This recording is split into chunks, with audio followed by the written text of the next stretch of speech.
जब हुकूमत बादशाह की थी मौलाना साहब, बड़ा सरल प्रश्न है लेकिन इसका उत्तर आज तक मुझे कोई नहीं दे पाया। मैं आज से थोड़ी नहीं प्रश्न उठा रहा हूं, 35 साल तो मुझे हो गए उठाते हुए इस प्रश्न को, और देश के दुनिया के तमाम आलिम मेरे साथ जुड़े।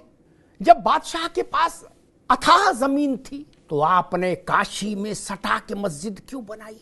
मथुरा में जन्म स्थान पर ईदगाह क्यों बनाया? आपके पास तो पूरा ब्रज खाली पड़ा था। सलीम चिश्ती की जहां दरगाह बनाई है वो इलाका पूरा खाली पड़ा था, वहां ईदगाह बनाते, दुनिया की सबसे बड़ी ईदगाह बनाते। काहे को बनाई भैया? सटा सटा के क्यों बनाई? सटा सटा के। इस बात का उत्तर हमको आज तक किसी ने नहीं दिया।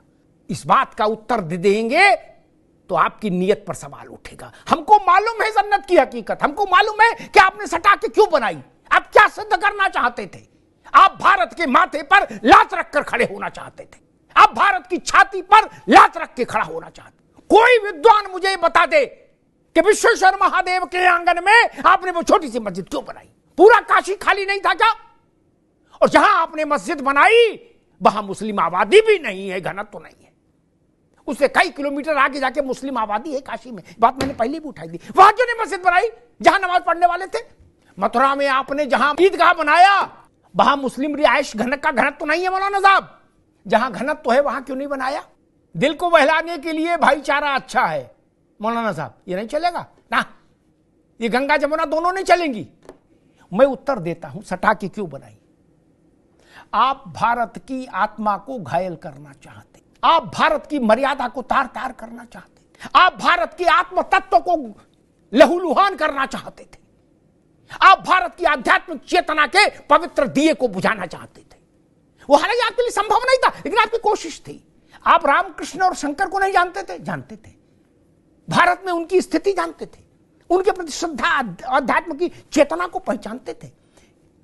काशी, मथुरा और अयोध्या भारत की राजनीतिक राजधानियां नहीं थी, भारत के आर्थिक केंद्र नहीं थे। फिर आप सब लोग वहां आए किस लिए? कबड्डी खेलने? नहीं ना। दुनिया के किसी इलाके में ज्ञान वापी नाम से कोई दूसरी मस्जिद है क्या? कहीं हो तो बता दीजिए। और जिसको आपने फब्बारा का, मैंने मौलाना साहब से एक बार कहा था कि आपने अपने वजू घर में जिसको इस दुनिया का सनातन धर्मी विश्वेश्वर महादेव का श्री विग्रह मानता है, वहां आप कुल्ला करते रहे, वजू अपना मेल धोते रहे। और आज भी अगर सुप्रीम कोर्ट उसको रोकता नहीं तो आप वही प्रक्रिया जारी रखते। और कल अगर जांच में साबित हो गया कि वो शिवलिंग था, है, तो मौलाना साहब मुंह दिखाने के लायक नहीं रहेंगे लोग। ये हिंदू कैसे सहन करेगा कि 400 साल उसके शिवलिंग पर लोग कुल्ला करते रहे? कैसे सहन करेगा?